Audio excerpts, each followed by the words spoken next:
I'm not gonna take this call. It started ringing again. Why is this person calling me again and again?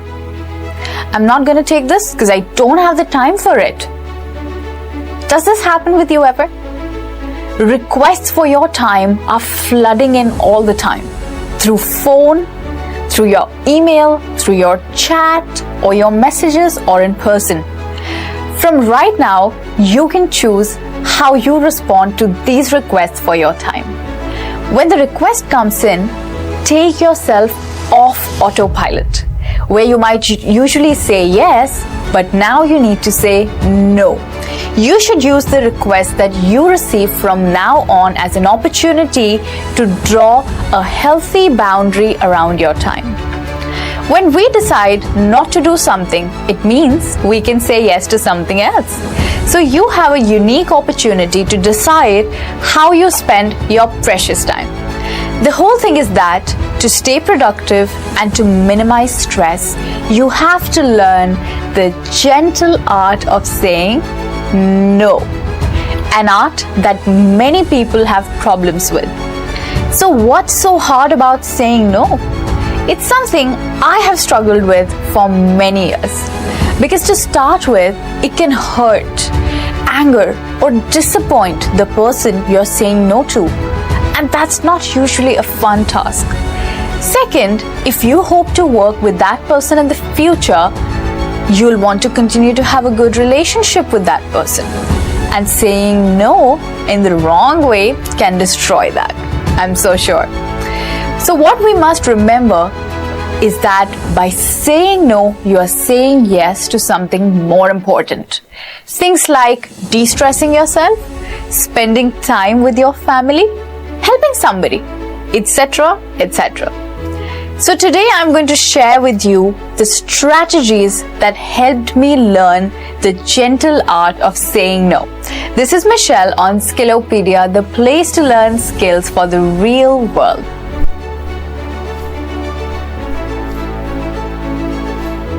When you value your time, it becomes easy to say no. You got to know your commitments and how valuable your precious time is. Then when someone asks you to give some of your time to a new commitment, you'll know that you simply cannot do it. And tell them that I just can't do this right now. My plate is overloaded as it is. When you have set your priorities right, no comes as a natural response to anything less important. So even if you do have some extra time, which for many of us is a rare thing, is this new commitment really the way you want to spend that extra time? For me, I know that more commitments means less time with my family and my close ones, who are more important to me than anything. So, no comes as a natural response when you have set your priorities right.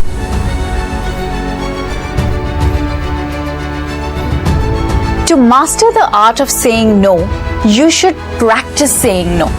Practice makes perfect.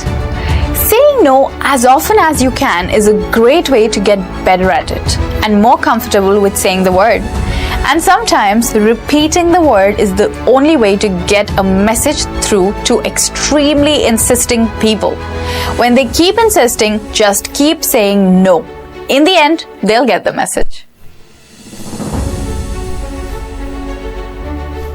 The fourth thumb rule for saying no is don't apologize. Yes, usually when people have to say no, they start out like, I'm sorry, but, and they go on. You may think it's polite to do that, but apologizing just makes it sound weaker.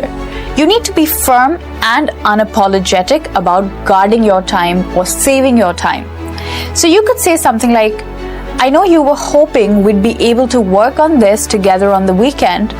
That isn't going to work for me. So I need to say no. Next, you need to stop being nice to everyone. Again, it's important to be polite, but being nice by saying yes all the time only hurts you. And sometimes you cannot even fulfill your commitments. As you make it easy for people to grab your time or money, they're going to continue to do it. So put a stop to people pleasing by saying something like the broken record no, which is a repetitive way of saying no. So when someone asks you the same thing again and again, you go on saying no. For example, you could say, "No, I'm sorry, I won't be able to travel out of town that week." And if it's not enough to say that once, you say it again to make your point clear. The hardest one is to say no to your boss. Because sometimes we feel that we have to say yes to our boss. They're our boss, right? And if we say no, then we look like we can't handle the work. But in fact, it's the opposite. Explain to your boss that by taking on too many commitments, you are reducing your productivity and denying your current commitments. And that sounds fair. But if your boss insists that you take on the project, tell him that you can only do a part of it in the given time. An example for that is, "I can't stay late Thursday because I have my current project to complete." So this gives a brief reason why you can't accept his request.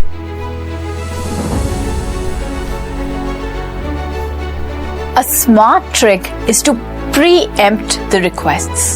That means prevent the requests from being made. Prevent and preempt is so similar. Let's say if you know that in a meeting, requests are likely to be made about your time. Just say to everyone as soon as you come into the meeting, "Look guys, just to let you know, my week is booked full with some urgent projects and I won't be able to take on any requests." Well, that's smart. So preempt or prevent the requests before they are made. That's a smart trick to avoid saying yes to something.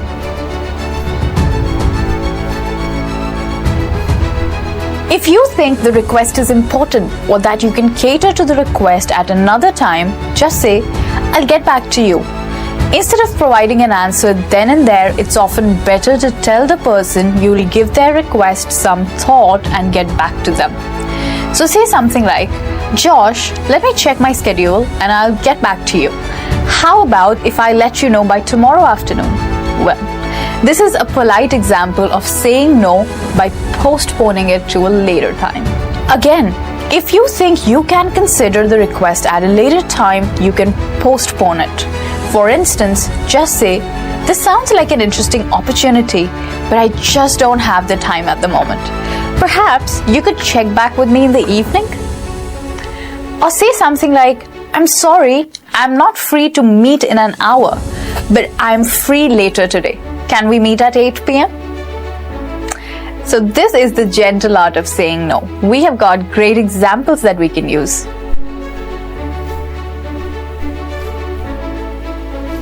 It's not you, it's me. This classic dating rejection can work in other situations as well.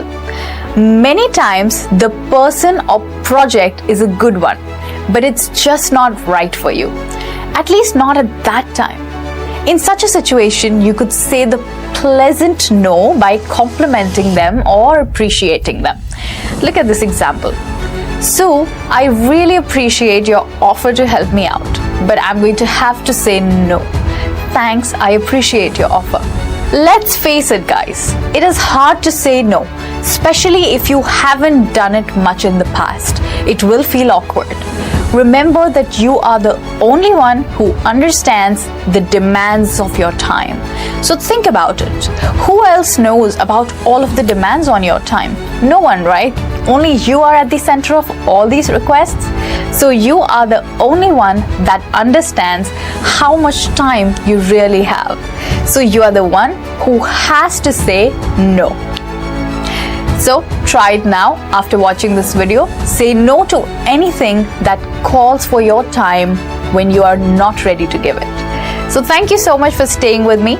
I hope this lesson was productive and useful for you.